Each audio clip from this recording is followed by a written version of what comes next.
Valoriser son parcours universitaire. Racontez-moi. Vous êtes-vous rencontrés? En fait, on était à Sciences Po ensemble, en fait. Voilà. Isabelle et moi, on était vraiment copines, quoi. Elle connaît plein de secrets sur moi, et moi, j'en connais sur elle, donc elle se taira. Et Jean-François, on se connaissait un petit peu, et nous, on s'est presque pas vus, quoi. Voilà, je pense qu'on a dû se croiser. Vous êtes croisés à Sciences Po? On était en même temps. Il y a beaucoup de monde, quand même, à Sciences Po. Alors, Se croiser, Isabelle, quel souvenir vous gardez d'Anne?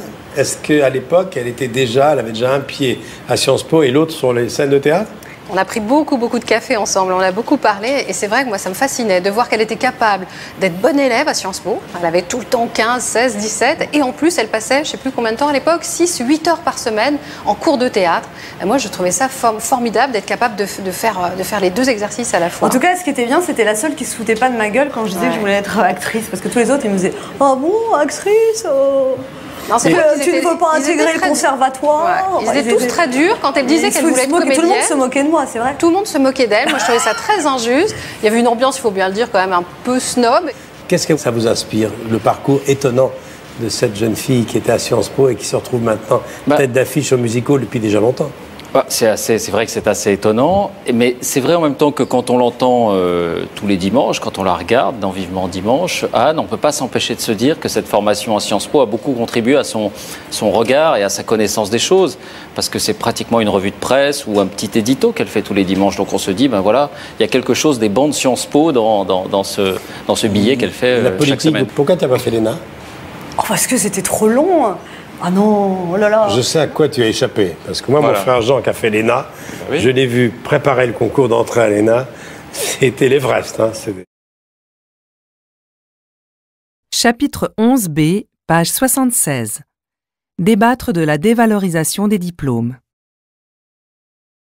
Donc, Louis Chauvel, vous avez parmi les 5 définitions possibles du déclassement ou manières d'aborder le déclassement que vous avez énumérées, il y en a une sur laquelle j'aimerais qu'on revienne parce qu'elle est aussi examinée en détail par Éric Maurin, elle l'était déjà dans son livre précédent sur l'école, c'est celle du déclassement scolaire. Qu'en est-il de votre point de vue de la perte de valeur des diplômes dont on entend parler depuis assez longtemps? Est-ce selon vous une réalité sociale? En fait, je pense que le débat mérite d'être posé parce que c'est pas évident. Ça met en jeu des questions assez complexes de la mesure des phénomènes sociaux. Et c'est vrai que l'opportunité est pas mal. Et si j'ai effectivement 2 zones de débat avec Éric, c'est d'une part sur l'évolution de la valeur des diplômes et d'autre part sur est-ce que le déclassement est périphérique, marginal ou secondaire dans la société ou est-ce qu'il est central. En fait, mon argument, et je pense qu'au bout du compte, Éric en sera d'accord, mon argument central, c'est le fait que certains diplômes dans la société française ont connu une dévalorisation forte, profonde, brutale à l'horizon d'une 30aine d'années, et cela touche en particulier le baccalauréat. Et cela commence maintenant à toucher depuis une dizaine, quinzaine d'années Bac plus 2, dont la valeur relative par rapport au même diplôme obtenu par les parents a connu un profond effondrement. Mais le problème que je pose sur la table aujourd'hui, c'est que le baccalauréat est devenu le diplôme médian des générations qui ont moins de 40 ans aujourd'hui. Dans le regard de leurs parents, de leurs voisins et de tout ce que l'on veut, ils sont du point de vue de leur diplôme membres des classes moyennes, mais du point de vue de leur statut social réel, existentiel, ils sont en dessous. Et nous avons créé une nouvelle génération, mieux éduquée que celle de leurs parents, mais située en dessous de leurs parents, du point de vue de leur statut social. Et c'est un sentiment d'injustice, un risque potentiel à la fois social, politique et en termes de déstabilisation du monde social qu'il faut analyser avec le plus grand sérieux, parce que c'est un fait réel où le déclassement scolaire touche maintenant les gens qui sont au milieu et non pas à la périphérie inférieure de la société.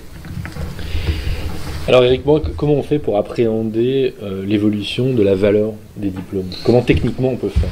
c'est pas moi qui dis que c'est comme ça qu'il faut faire. Je veux dire, la valeur des diplômes, il y a 30 ans de littérature en économie, en sociologie, qui discute, définit la valeur des diplômes, et je regrette de le dire, c'est pas comme Louis Chauvel l'a défini.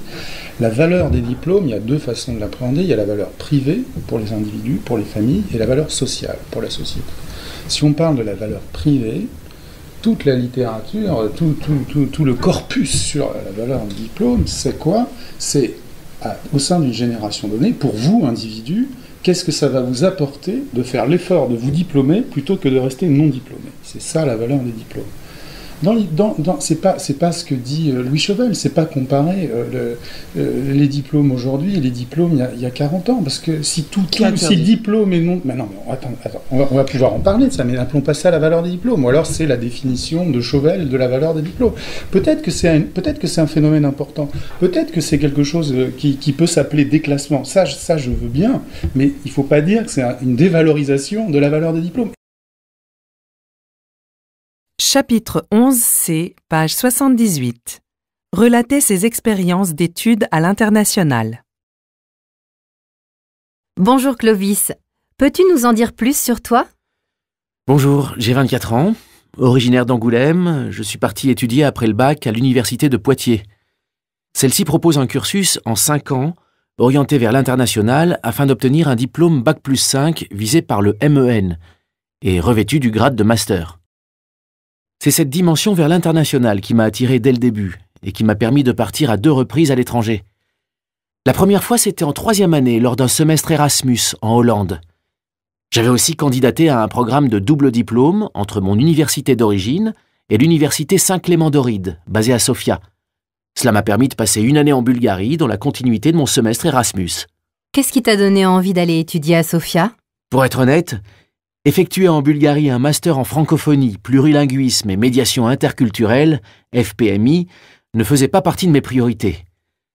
Mais lorsque j'ai vu l'offre de double diplôme de l'université de Poitiers en partenariat avec l'université bulgare, j'ai sauté sur l'occasion et n'avais pas idée à quel point l'expérience se révélerait extraordinaire. Que peux-tu nous dire sur ton université d'accueil? L'université de Sofia est la plus ancienne et la plus prestigieuse université publique de Bulgarie et propose des filières entièrement en français. C'est incroyable de pouvoir faire des études en français de l'autre côté du continent européen, en plein cœur de la culture slave.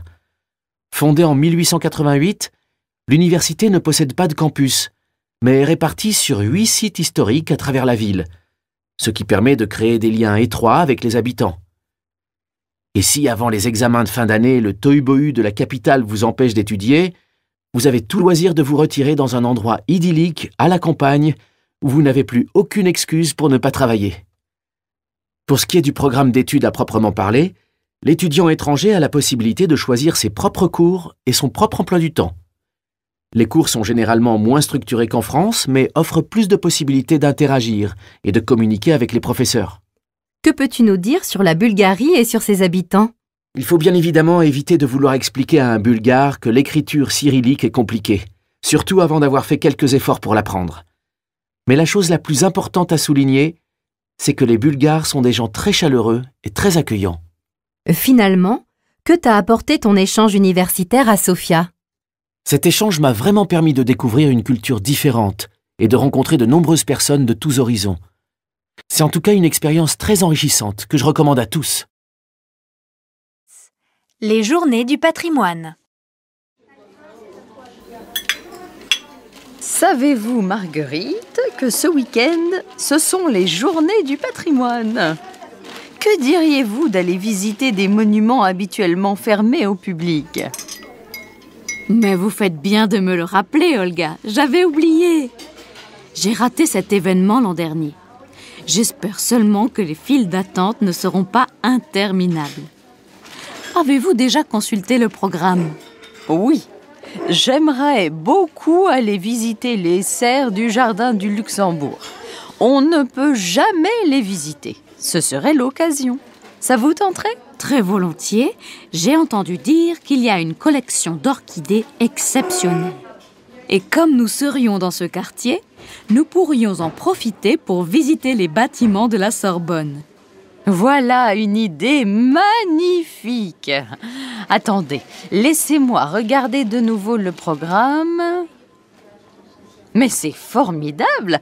On propose aussi à la Sorbonne un concert dans l'après-midi du samedi. Ce serait bien agréable pour continuer notre après-midi culturel. Qu'en pensez-vous? Quand même, nous avons une chance inouïe d'habiter à Paris et nous aurions bien tort de ne pas en profiter. Nous pourrions déjeuner dans le restaurant du Jardin du Luxembourg si le temps le permet. J'adore cet endroit. Vous avez une excellente idée. Alors nous pourrions nous retrouver vers 11h devant la grille principale du jardin. Je prendrai quand même mon parapluie, on ne sait jamais. Quel optimisme! Leçon 10. Projet de vacances. Alors, Noémie, qu'est-ce que tu vas faire pendant les vacances? D'abord, je travaille en juillet pour me payer un stage de voile en Bretagne. Et toi, tu fais quoi? Sympa ton projet. Moi, je ne sais pas encore. Une amie me propose d'aller au Festival d'Avignon. Sa tante peut nous héberger et on pourrait rester chez elle quelques jours. J'aimerais bien voir l'ambiance. Je n'y suis jamais allée. Après, je ne sais pas trop. J'irais bien marcher dans les Hautes-Alpes. Quelques jours de randonnée, ça me tente. Mais je ne veux pas partir seule. Je vais en parler à ma sœur. Elle serait peut-être partante.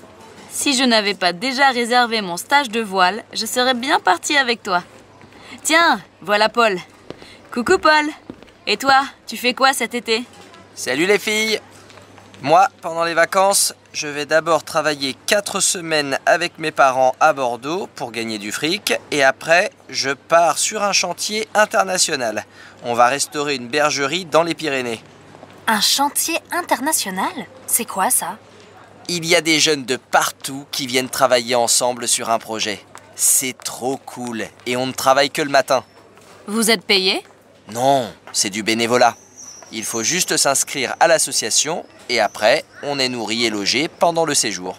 Ça se fait seulement en France? Non, tu peux partir en Afrique, en Asie, aux 4 coins du monde. Partout où il y a des besoins de bénévoles. Moi, ça pourrait m'intéresser pour l'été prochain. Tu m'envoies le lien de ton asso? Pour parler de ses loisirs. Qu'est-ce que tu fais pendant tes loisirs? Qu'est-ce que vous faites le week-end? Tu fais quoi le week-end? Tu fais quoi quand tu es libre? Que faites-vous pendant votre temps libre? Que faites-vous pendant vos loisirs?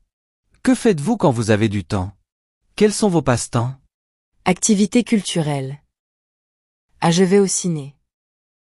Je vais à la salle de sport. Ah, j'ai un abonnement au concert et j'y vais souvent. Je vais voir des expos. Je vais visiter des galeries. Ah, je vois des amis. Je sors avec des amis. Je retrouve des amis au café. Pour parler de ces vacances. Avez-vous des projets pour l'été? Avez-vous des projets pour les vacances?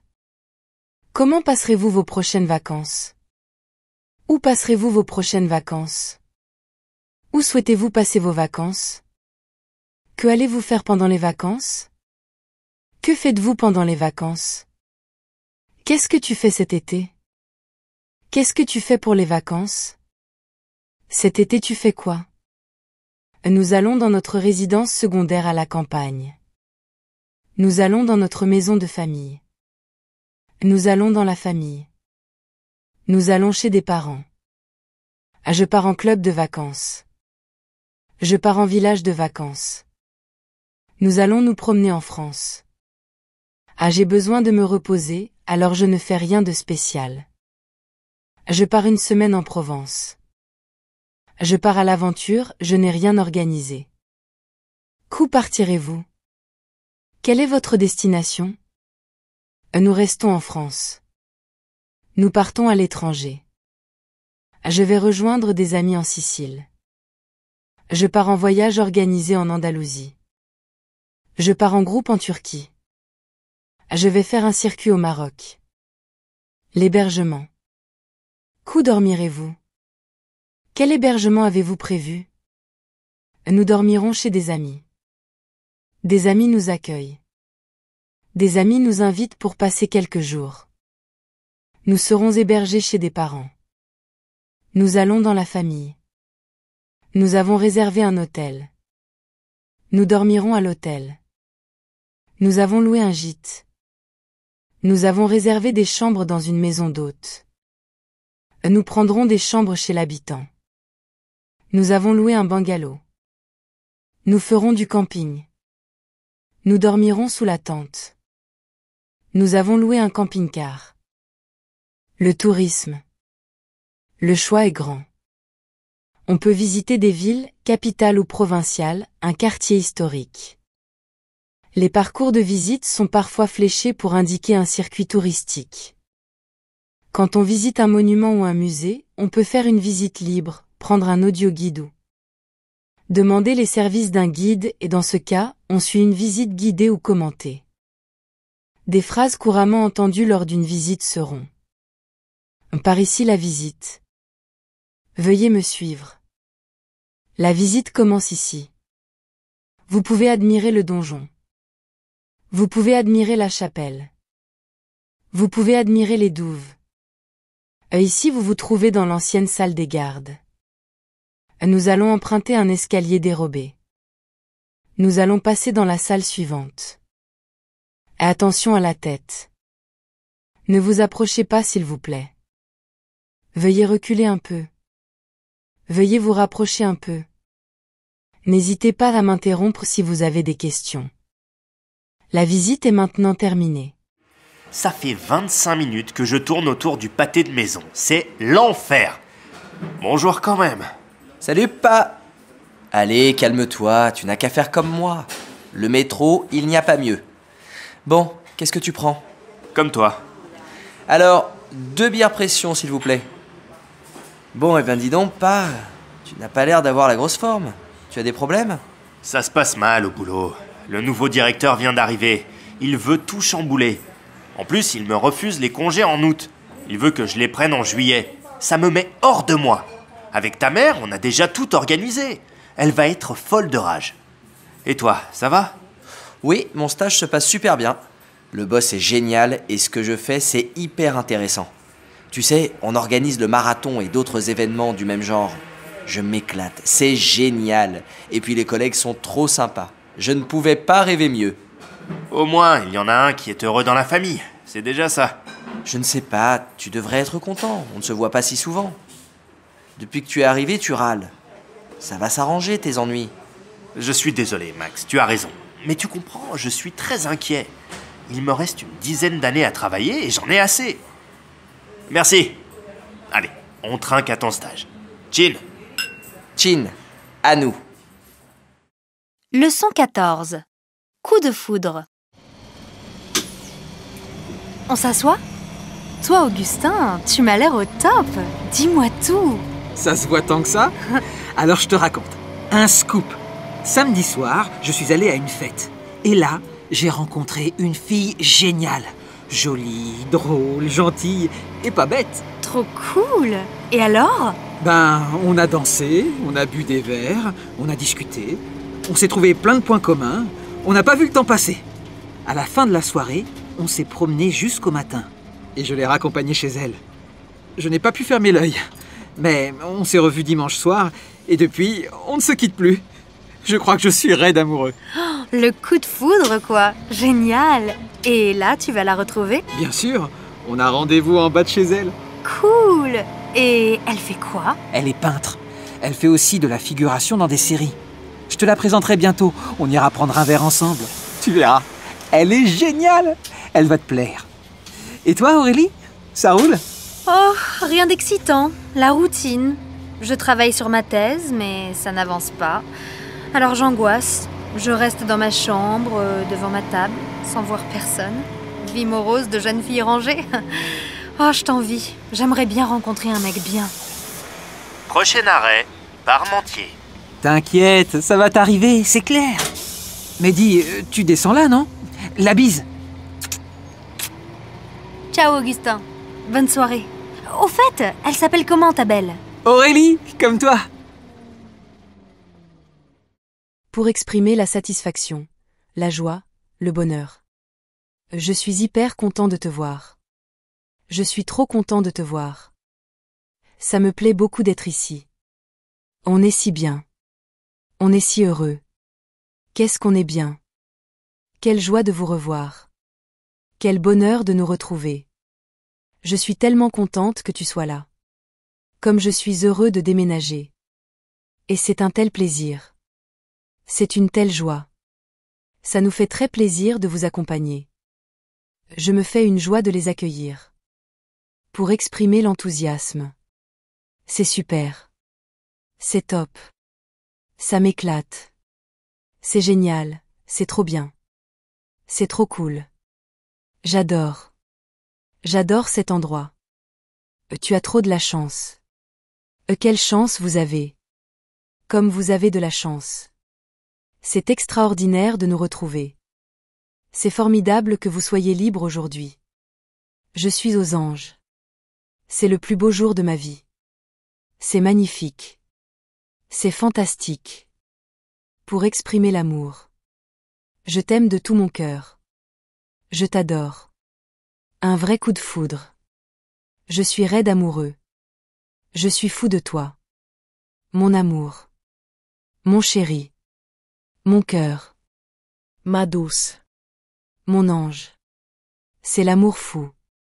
Je suis raide dingue de cette fille. Je t'aime plus que tout. On est fait l'un pour l'autre. J'ai trouvé l'âme sœur. C'est l'amour de ma vie. Pour exprimer la colère, l'exaspération. Je suis fou de rage. Je suis folle de rage. Il est fou furieux. Il est rouge de colère.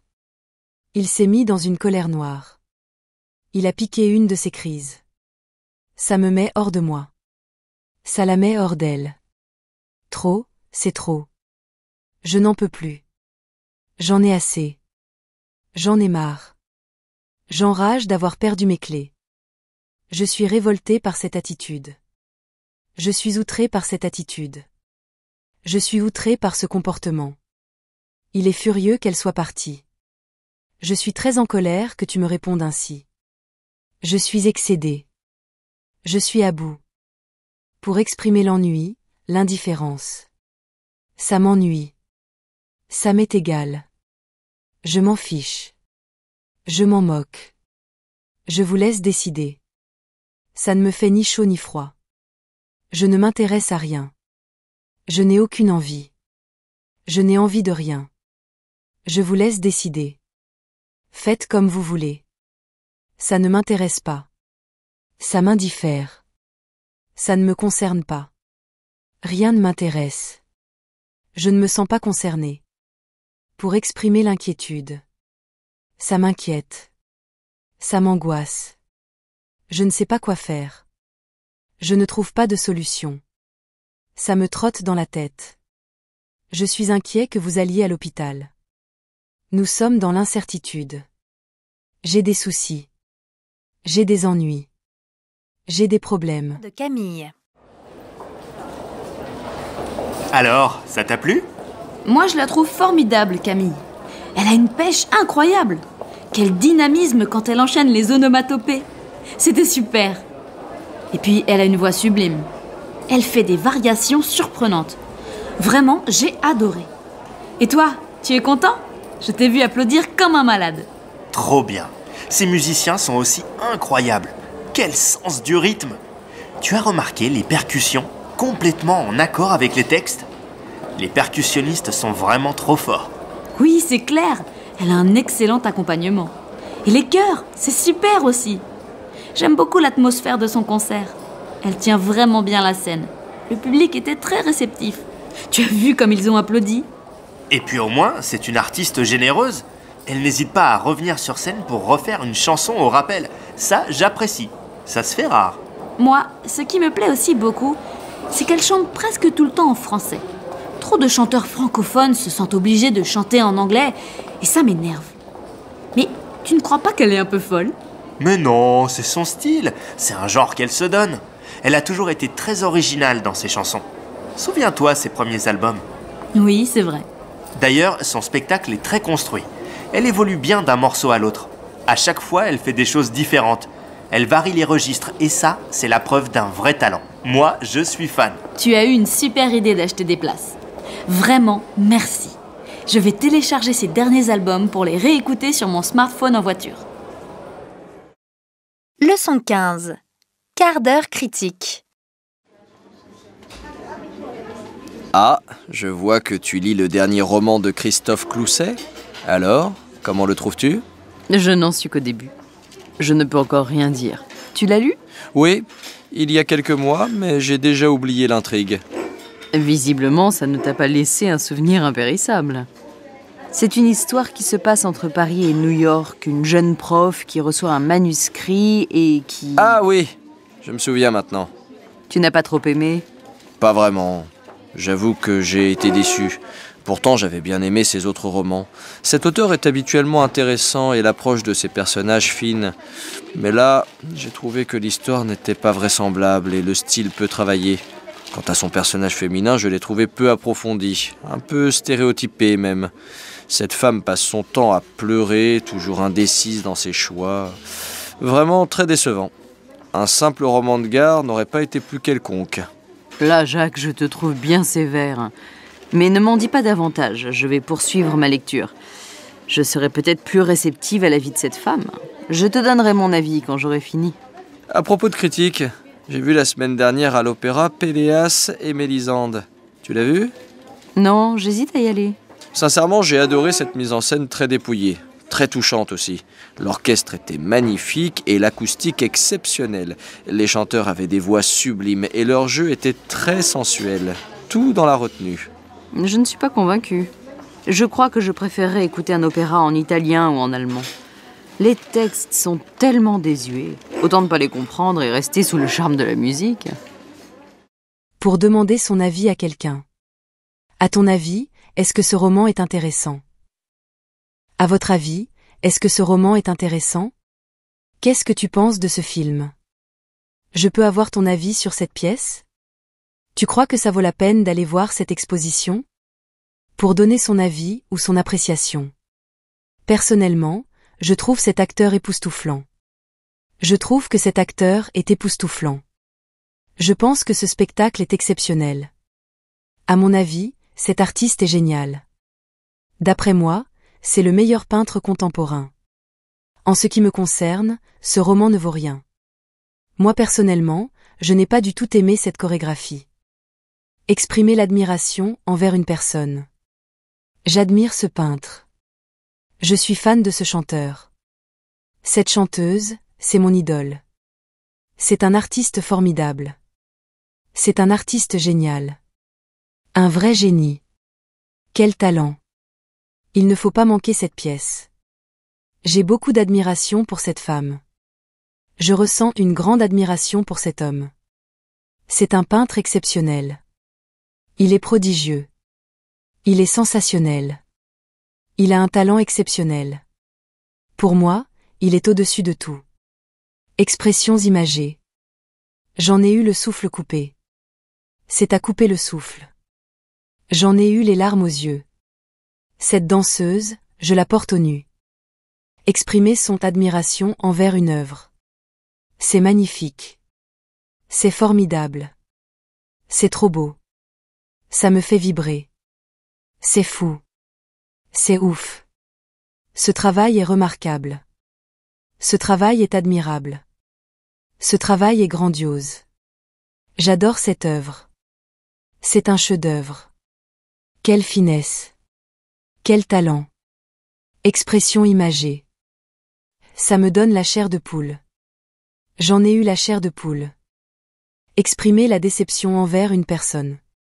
Je suis déçu par ce spectacle. Ce spectacle, quelle déception. Ça me déprime. J'attendais vraiment mieux. Je m'attendais à mieux. Ce n'était vraiment pas terrible. C'est dommage que les acteurs soient si médiocres. Ils déclinent. Je suis excessivement déçu par ce chef d'orchestre. J'attendais beaucoup mieux de cet acteur. Cet acteur me déçoit. Je trouve cet interprète minable. Il a chuté dans mon estime, il était bien meilleur dans ses précédents spectacles. Quelle déception, je m'attendais à tellement mieux. Je regrette que l'acteur principal joue si mal. Exprimer sa déception envers une œuvre. Ça ne me parle pas. Ça ne vaut rien. Je trouve ça nul. Ça n'a rien d'exceptionnel. Ça ne me plaît pas du tout. C'est dramatique. C'est fade. C'est quelconque. C'est sans relief. Moi qui attendais tant de cette pièce. J'attendais tellement de cette pièce. Ça n'évoque rien pour moi. J'ai trouvé ce film mortellement ennuyeux. Ce travail est très décevant. Comme c'est navrant. Expressions imagées, ça me laisse de marbre. Ça ne me fait ni chaud ni froid. Salut tout le monde! Ça y est, je suis pris. Je pars fin août comme volontaire international en Inde. 9 mois. Ça va être long sans vous voir. Trop cool! Oh, t'inquiète, on viendra te voir. Moi, en tout cas. Tu sais où tu vas? Oui, à Calcutta. Je vais travailler dans une ONG qui s'occupe des enfants des rues. Tu n'as pas peur de la misère, des maladies? Il paraît que c'est une ville horriblement pauvre. Tu sais, si je décide de partir travailler avec des enfants des rues, je ne m'attends pas au luxe. Oui, mais quand même. Moi, j'aurais trop peur des maladies. On dit qu'il y a encore des lépreux. Marguerite, tu exagères. Même à Calcutta, on n'est plus au Moyen-Âge. Il faut que tu te fasses vacciner avant de partir, et puis tu feras attention là-bas. Interdiction de boire l'eau du robinet, hein. Au Maroc, l'été dernier, c'était pareil. Franchement, moi, je trouve que tu as de la chance. C'est sûrement une ville énorme, mais passionnante. C'est clair, mais quand même, ça m'affole un peu. Le monde, la saleté, la pollution. Je suis sûr que tu vas t'adapter. Tu seras notre mère Teresa. Et puis, franchement, c'est plus cool que de te retrouver dans un coin perdu sans intérêt. Mais au fait, Théo, tu n'es pas asthmatique. Quand je fume, tu me dis toujours que ça te gêne. Comment tu vas faire si la ville est très polluée? Théo te disait ça juste pour que tu arrêtes de fumer. C'était pour ta santé. Leçon 13. Vos regrets. Émission radio.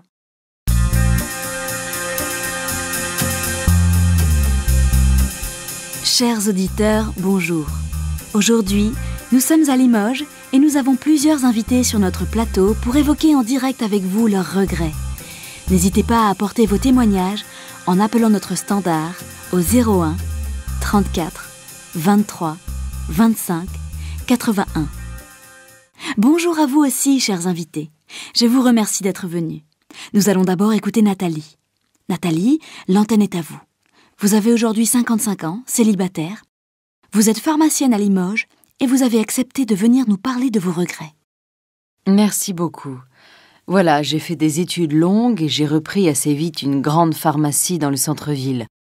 Je me suis tellement investie dans mon travail que j'ai oublié de vivre, de fonder une famille. Aujourd'hui, je regrette de ne pas avoir d'enfants et je veux mettre en garde toutes les jeunes femmes qui ne voient pas le temps passer. C'est très difficile de vivre sans jeunesse autour de soi et je ne le souhaite à personne. Merci Nathalie. Nous répondrons à Nathalie un peu plus tard. Maintenant, nous allons donner l'antenne à Julien. Julien, vous avez 32 ans. Vous êtes comptable à Brive et vous souhaitez nous exposer vos regrets. Merci Audrey. A priori, j'ai tout pour être heureux. J'ai un petit garçon, ma femme est géniale, je gagne correctement ma vie, mais je suis un artiste contrarié. Quand j'étais ado, il n'y avait que le dessin qui m'intéressait. Je voulais être dessinateur de BD. J'aurais voulu faire une école d'art, mais mes parents n'ont pas voulu. Ils m'ont inscrit dans une école de comptabilité. Voilà.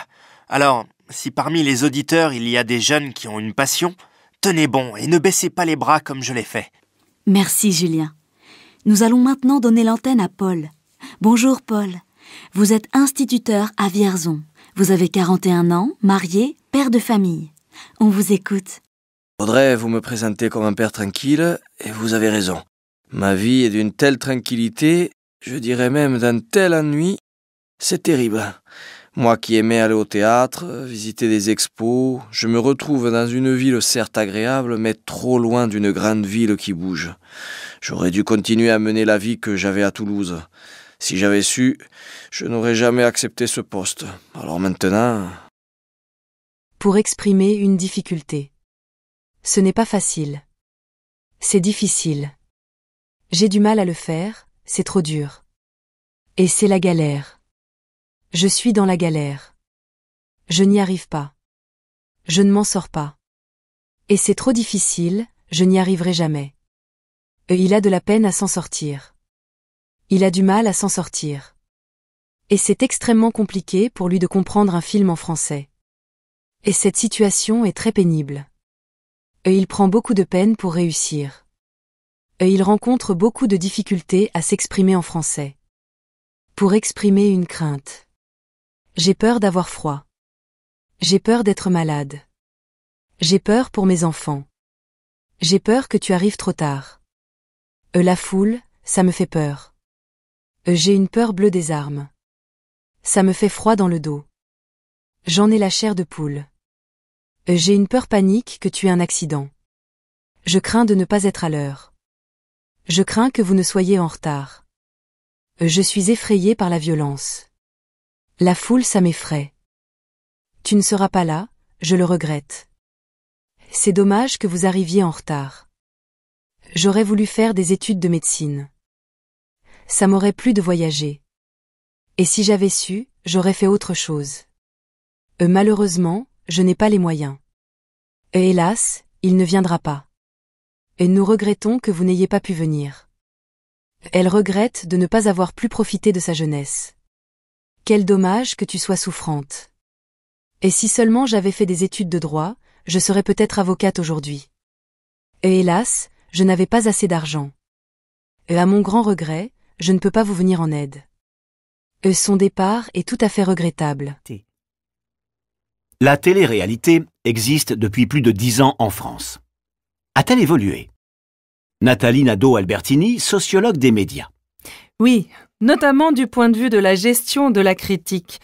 Dans un premier temps, au moment de Loft Story, M6 et la production ont essayé de contrer les critiques en jouant la carte de la transparence et de l'authenticité. Ça n'a fait que faire enfler la critique. Les concepteurs des émissions ont donc changé de stratégie. Les critiques ont été alors assumées. On les a intégrées directement dans les concepts. Cela s'est fait en 2 temps. Tout d'abord, on a essayé de pondérer la critique revendiquée par un objectif altruiste. Par exemple, La Ferme Célébrité ou Première Compagnie revendiquaient un certain sadisme envers les candidats, mais pour servir une bonne cause, puisque pour chaque participant, chaque semaine passée dans l'émission rapportait à une association caritative une certaine somme d'argent. Ensuite, on a assumé pleinement la critique. Par exemple, Secret Story fait reposer ouvertement son concept sur le mensonge et la manipulation. C'est même la règle du jeu et les candidats sont sanctionnés s'ils l'enfreignent. Depuis, la télé-réalité s'est apaisée. Tout de même, n'est-il pas pernicieux de voir la bêtise s'étaler à longueur d'émission? Ces émissions semblent bêtes surtout lorsqu'on n'en regarde qu'un petit bout décontextualisé. Ces programmes rencontrent un énorme succès. Quels sont les risques d'un tel engouement? Jacques Hainaut, journaliste. La mort dramatique d'un candidat dans une émission de télé-réalité a brutalement rappelé aux adultes et aux enfants une réalité souvent refoulée, car gênante. Les candidats endurent des souffrances physiques et psychologiques.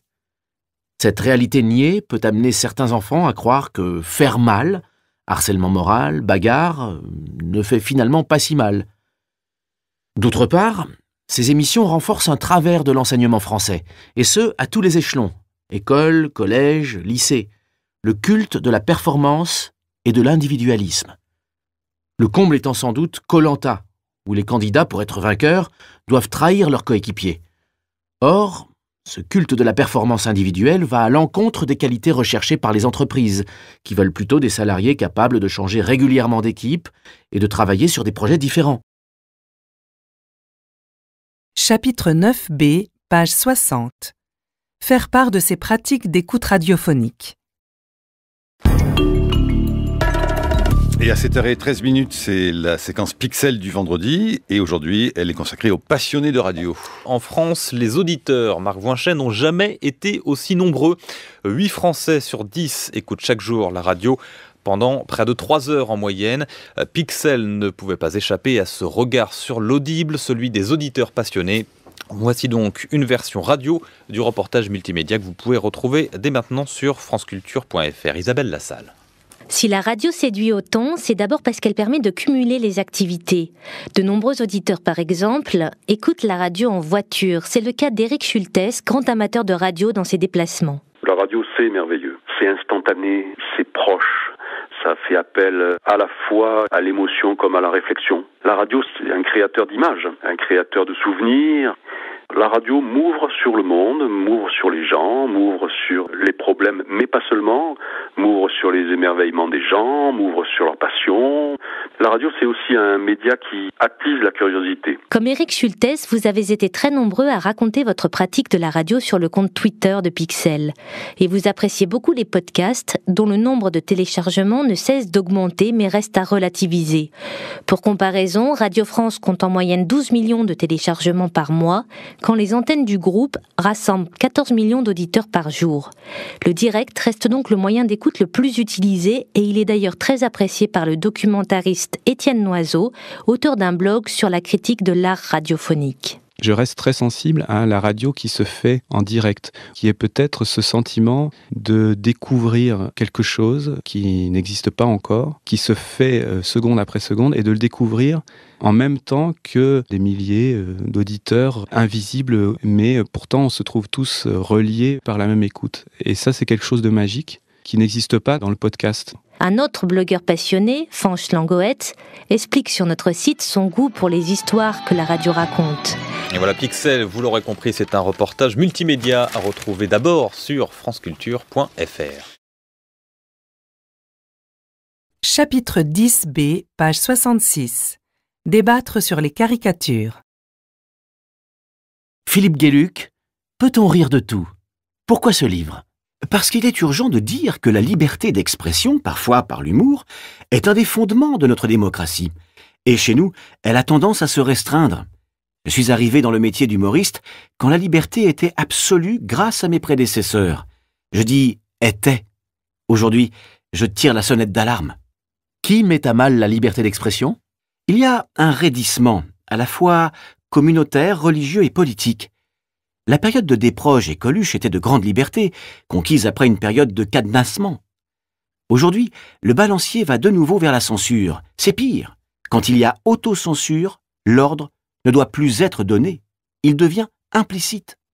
Ne craignez-vous pas qu'en poussant le bouchon, on vous accuse d'irrespect, d'insulte ou d'appel à la haine? Appel à la haine, je réfute totalement. Foutage de gueule, oui. Manque de respect, évidemment. Ce n'est pas parce qu'on traite un sujet à travers l'humour qu'on devient méprisant ou insultant. Certains rires peuvent être dégradants si on se moque au détriment d'eux. Mais je suis persuadé que le rire peut être utilisé pour réfléchir sur des sujets graves, de façon détendue, sans front plissé et moue boudeuse.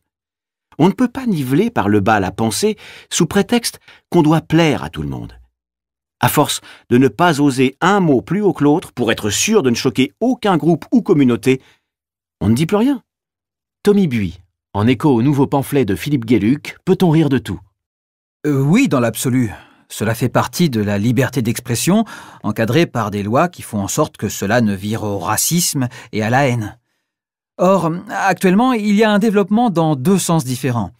À la fois, l'espace d'expression est de plus en plus étriqué, on vous attend au tournant à chaque fois que vous dites quelque chose, et à la fois, il y a un autre penchant qui prend le pari de tout dire, au nom du droit à la liberté d'expression.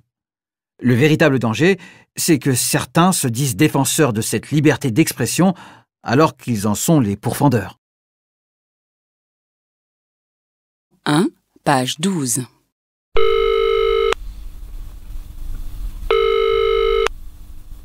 Allô? Allô? Bonjour madame. Xavier du service dépannage en ligne de Plus Internet. Qu'est-ce que je peux faire pour vous? Bonjour, je suis très mécontente de vos services. Ça fait 3 mois que je suis abonnée à Plus Internet et ça ne marche pas. Je voudrais parler à quelqu'un qui connaisse vraiment bien le système. Oui madame. Qu'est-ce qui ne marche pas exactement? Je ne peux pas me connecter à Internet. Ça marche 1 fois sur 3, à peine. J'ai besoin d'une connexion qui soit fiable. Enfin, une connexion que je puisse utiliser quand j'en ai besoin. Très bien madame. Votre ordinateur est-il allumé? Bien sûr. Que voyez-vous à l'écran quand vous essayez de vous connecter? Excusez-moi, mais Vous êtes la 3e personne à qui je parle depuis le début de la semaine. On m'a déjà posé toutes ces questions. J'ai déjà fait tout ce que vous allez me demander. Ce que je veux, c'est quelqu'un qui prenne la peine de m'écouter. Madame, souhaitez-vous que nous arrêtions là notre contrôle? Je n'ai pas dit ça. Je voudrais seulement une Plusbox dont je puisse me servir sans problème tous les jours. Je pense qu'il faudrait que vous me la changiez. Nous allons d'abord vérifier votre installation, madame. Pouvez-vous contrôler que votre Plusbox est bien branchée sur le courant? Vous plaisantez?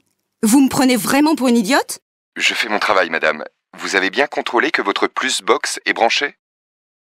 Écoutez, je ne voudrais pas devenir trop désagréable, mais si ça continue, je vais me plaindre directement auprès de la direction de votre entreprise.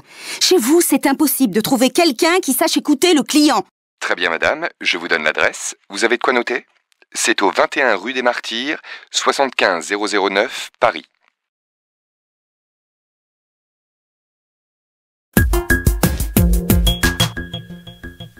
Document 2, page 14. Bon, je sais pas toi, mais moi j'y vais. C'est la seule chose qu'on puisse faire.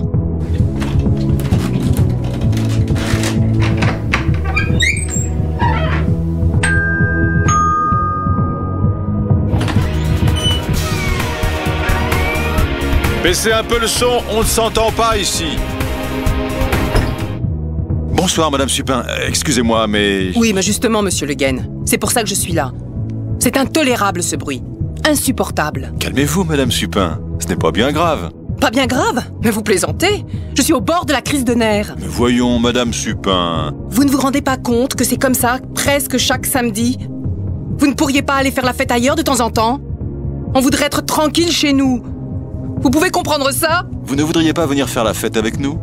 Allez chercher votre mari. C'est la meilleure idée que vous ayez? Enfin, Monsieur Le Guen, vous pourriez m'écouter un instant? Mais je vous écoute. Alors j'imagine que vous avez compris. Vous êtes la famille la plus bruyante que je connaisse. Et moi, ce que je veux, c'est le calme.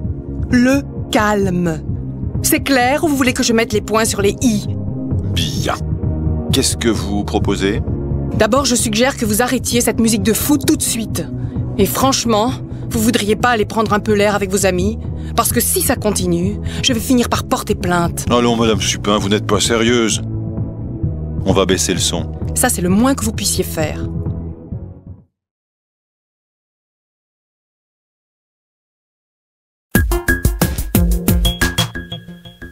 Document 3, page 16. Bon, nous sommes actuellement sur le quai du métro. Interview de quelques personnes en colère d'usagers après cette grève qui, je vous le rappelle, a été reconduite depuis 2 jours et n'est pas prête apparemment de s'arrêter. Madame. Oh mais moi, dites, j'en ai marre, hein. C'est à chaque fois la même chose quand je viens en France. Ça m'énerve que ce métro ne marche jamais. Il pourrait prévenir, franchement. Vraiment, je n'aime pas cette façon de faire. Je n'aime pas que ce ne soit pas disponible. C'est un service public.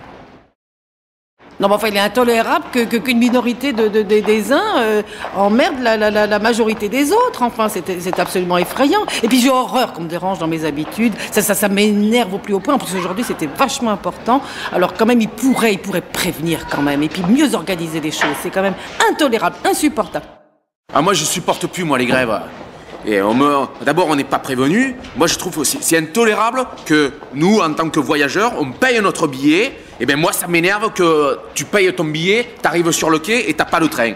Moi, j'aime pas qu'on me prenne en otage. C'est comme une prise d'otage. Je pense qu'il pourrait faire autrement, il pourrait se débrouiller autrement, il pourrait discuter avant de faire grève. Je sais pas, moi, il pourrait prévenir au moins. Qu'il prévienne la veille. Trouvez le sens des mots grâce au contexte. 1. Service de dépannage en ligne. 2. À peine. 3. Quelqu'un qui prenne la peine de m'écouter. 4. Vous me prenez pour une idiote. 5. Vous avez de quoi noter? Choisissez vrai ou faux et justifiez vos réponses avec les mots du dialogue. 1. Madame Supin est seule chez elle. 2. Monsieur Legand comprend très bien qu'il a commis une faute. 3. Madame Supin suggère à Monsieur Legand de ne pas toujours faire la fête chez lui. 4. Monsieur Legand invite Madame Supin et son mari à passer la soirée chez lui. 5. Madame Supin pense que Monsieur Legand ne l'écoute pas. 6. Madame Supin apprécie la musique que Monsieur Legan écoute. Retrouvez les expressions du dialogue. 1. Je ne sais pas ce que tu en penses. 2. Vous ne pensez pas ce que vous dites. 3. Vous ne réalisez pas que. 4. Quelquefois. 5. Vous voulez que je vous explique les choses encore plus clairement. 6. Sortir faire un petit tour. Répondez aux questions. 1. De quel type de document s'agit-il? 2. Qui est la première personne qui parle? 3. Où se passe cette scène? 4. Quel est le sentiment exprimé par les gens qui parlent? 5. Pourquoi éprouvent-ils ce sentiment? 6. Combien d'accents différents entendez-vous? 7. Savez-vous de quelle région ou de quel pays viennent ces différentes personnes? 8. Quelles sont les suggestions faites par les personnes interrogées? Choisissez les propositions exactes. A. La grève a commencé il y a 2 jours. B. On ne sait pas exactement quand la grève a commencé. 2. La première personne interrogée. A. Habite en France. B. Habite à l'étranger. 3. La deuxième personne interrogée pense qu'il n'est pas normal. A. Qu'une minorité de gens dérange la majorité. B. Qu'une majorité de gens dérange la minorité. 4. Cette dame. A. A vraiment besoin du métro ce jour-là. B. Est en colère, mais elle n'a pas vraiment besoin du métro. 5. La troisième personne interrogée. A. Ne veut pas payer son billet. B. Trouve anormal qu'on ne puisse pas voyager quand on a acheté un billet. 6. Ce monsieur. A. Pense qu'il y a eu une prise d'otage. B. Considère que les voyageurs sont pris en otage par les grévistes. 26. 7h30, vos infos trafic. Les routes sont déjà très chargées ce vendredi en raison des départs en vacances de février. Étant donné les conditions météorologiques, nous vous invitons à la plus grande prudence pendant tout le week-end. Si vous êtes sur l'autoroute du Sud, dans le sens Paris-Province, de violentes rafales de vent rendent la circulation très dangereuse entre Valence et Montélimar. On nous annonce également un bouchon de 25 km à la sortie de Lyon, probablement dû aux importantes chutes de neige de ces dernières heures, et un fort ralentissement de 10 km à la sortie de Montpellier. Faute d'avoir obtenu l'augmentation de salaire qu'ils demandaient, les personnels des péages autoroutiers sont en grève. Les véhicules roulent au pas, mais la circulation n'est pas bloquée. Enfin, la journée de demain est classée rouge. Si vous devez prendre la route, Bison Futé vous recommande de partir avant 7 heures le matin. Prenez garde aux brouillards matinaux qui seront présents sur toute la moitié est du pays toute la matinée. En revanche, la circulation devrait être fluide sur l'ensemble du territoire toute la journée de dimanche. Soyez prudents et pensez que partir samedi sous prétexte de gagner du temps n'est probablement pas un bon calcul. Piste 13, page 28. Il faut bien manger pour être en bonne santé, ce n'est un secret pour personne. Et pour bien manger, il faut avant tout privilégier la consommation de fruits et de légumes. Savez-vous que nous devrions en consommer au moins 5 par jour? Tout d'abord, ils sont riches en minéraux et en vitamines dont tout le monde connaît les bienfaits. Par ailleurs, ils contiennent des antioxydants qui préviennent certaines maladies comme le cancer, le diabète ou encore les maladies cardiovasculaires. Ensuite, ils sont parfaits pour les régimes. D'une part, ils sont riches en fibres et coupent la faim efficacement. D'autre part, ils contiennent beaucoup d'eau et sont donc peu caloriques. En conclusion, vous pouvez en manger en grande quantité sans risquer de prendre du poids. Consommez les légumes tantôt crus et tantôt cuits. Achetez-les frais ou surgelés. Ils garderont ainsi toute leur qualité. Pensez à varier vos menus pour profiter au maximum des bienfaits de chacun d'entre eux. La cuisson à la vapeur est certes la plus diététique, mais vous aurez sûrement plus de succès auprès des enfants si vous leur proposez les légumes préparés en gratin. Pensez aussi aux soupes qui sont parfois plus faciles à avaler qu'une assiette de légumes. Quant aux fruits, vos enfants les consommeront volontiers en jus ou en compote, si agréable à déguster pour toute la famille. Enfin, n'oubliez pas, les fruits et les légumes sont indispensables à tout âge. Piste 14, page 30. La hausse des prix de l'immobilier et donc des loyers, le manque d'appartements proposés à la location et la multiplication des garanties demandées conduisent diverses personnes à choisir la colocation. Alors, Didier Lemoine, vous qui êtes sociologue, pensez-vous que les raisons financières soient les seules qui poussent certains d'entre nous à partager un appartement avec des inconnus ? Non, je ne crois pas. Bien sûr, la question financière est un facteur important, mais il n'est pas le seul. De plus en plus de gens, des jeunes pour la plupart, ont envie de vivre quelque chose de différent. Certains films, comme L'Auberge espagnole, mais aussi des séries de télévision, ont contribué à populariser ce mode de logement. En général, on ne cohabite pas dans le seul but de faire des économies. Chacun a ses objectifs. Les uns font ce choix parce qu'ils ont peur de la solitude, d'autres parce qu'ils ont envie de vivre une expérience originale. D'autres encore souhaitent élargir le cercle de leurs connaissances, voire de leurs amis. En tout cas, la plupart espèrent partager plus que la salle de bain avec leurs colocataires. Les jeunes sont-ils les seuls concernés par cet engouement pour la colocation ? Les seuls, non. Tous ne sont pas jeunes ni même étudiants. Si les moins de 35 ans sont encore majoritaires, on compte déjà plus de 22% de colocataires plus âgés, et il semble que leur nombre soit en augmentation. Expression de la cause. La valeur de la cause est neutre. En raison de, du fait de, étant donné plus non, en raison des travaux le magasin est fermé. Étant donné que plus proposition à l'indicatif, étant donné qu'il pleut, je vais rentrer. La cause est absente. Faute de plus non. Faute de plus infinitif, passé, il n'est pas venu nous voir faute de temps. Faute d'être arrivé à temps. La cause ne semble pas réelle au locuteur. Sous prétexte de plus infinitif, elle a passé la journée dans les magasins sous prétexte d'acheter un parapluie. Sous prétexte que plus proposition à l'indicatif de a menti sous prétexte qu'on ne lui disait pas la vérité. Les verbes exprimant la cause et la conséquence. Causer, provoquer, entraîner, occasionner les grèves occasionnent des perturbations.